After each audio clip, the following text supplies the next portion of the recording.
children, welcome to Trinity Academy Metric Higher Secondary School. In the last video, we saw about the universe, the solar systems, that is the sun and the planets. Today, we are going to discuss about the dwarf planet, the moon, the asteroids, motions of the earth and spheres of the earth. Okay, well, now let us start with the dwarfed planet. Dwarf planets are small celestial bodies found beyond the Neptune. They are extremely cold and dark. They are almost spherical in shape. The 5 dwarfed planets are in the solar system are Pluto, Eris, Ceres, Haumea and Makemake. Okay, now let us go to the next one, that is moon. The moon is the Earth's only satellite. It is about 3,84,400 kilometers away from the Earth.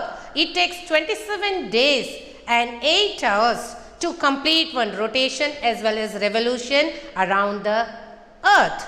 The moon does not have any light of its own. The surface of the moon is characterized by craters.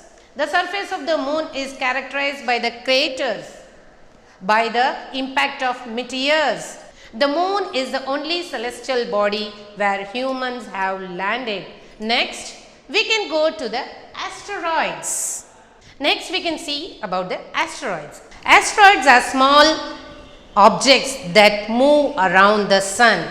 They are found as a belt between Mars and Jupiter. They are also known as planetoids or minor planets. Next, we can see comets.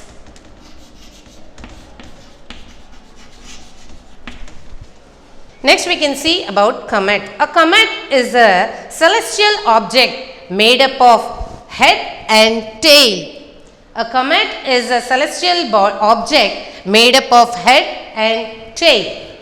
The head of the comet consists of solid particles held together by ice and tail. The tail is made up of gases. Halley's comet is the most famous comet which comes close to the earth every 76 years. It last appeared in 1986 and will next appear in 2061. Next, we can go to the motions of the earth. Have you noticed the sun in the morning, afternoon and evening? Is it in the same place throughout the day? No. It is seen in the east in the morning, overhead in the afternoon and west in the evening. This is because of the constant moving of the earth around the sun.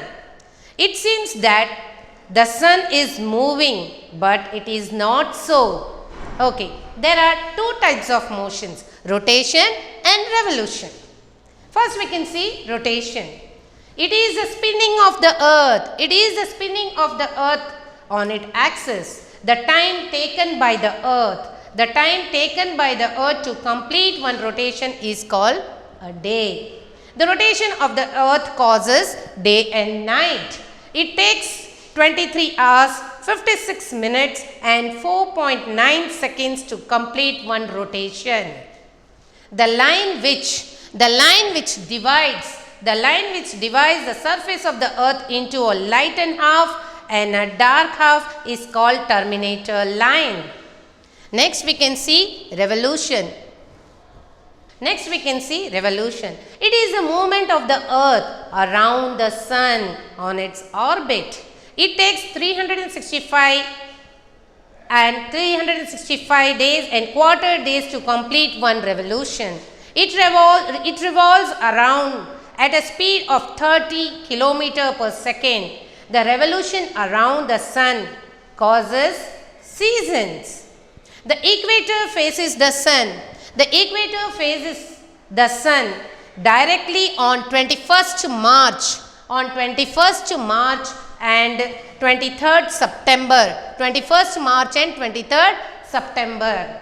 These 2 days are called as equinoxes, during which the day and night are equal, throughout the earth. On 21st June, the Tropic of Cancer faces the sun. This is known as summer solstice. It is the longest day in the northern hemisphere and shortest day in the southern hemisphere.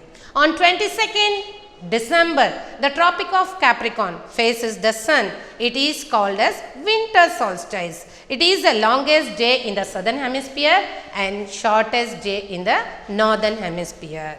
Perihelion is the Earth's closest position to the sun, and aphelion is the farthest position to the earth from the sun. Now we can see the spheres of the earth. The earth is most suitable planet to support the life. The four realms of the earth are lithosphere, hydrosphere, atmosphere and biosphere. First we can see about the lithosphere. The word lithos is derived from the Greek word lithos, which means rocky. The lithos is a land on which we live. It consists of rocks and soils. Next, hydrosphere. The word hydro means water. In Greek, the hydrosphere consists of water bodies such as oceans, seas, rivers, lakes and water vapor in the atmosphere. Next we can see about the atmosphere. The word atmos means air in Greek. Different types of gases make up the atmosphere. The major gases are nitrogen 78%, oxygen 21% and the gas like carbon dioxide, hydrogen, helium, argon and ozone are present in meager amounts. Last one is biosphere. Bio means life in Greek. It consists of distinct zones. Each zone has its own climate, plant and animal life. These zones are known as ecosystem. Now we can recall the main points of this lesson. Okay children, now we can recall the main points. Asteroids are found as a belt between Mars and Jupiter. The rotation of the earth causes day and night. Summer solstice is the longest day in the northern hemisphere. The presence of land, water and air along with the suitable climate makes life possible on earth. The presence of land, water and air along with the suitable climate makes life possible on earth. Okay children, hope you all have understood the lesson. Be active and keep watching. Thank you.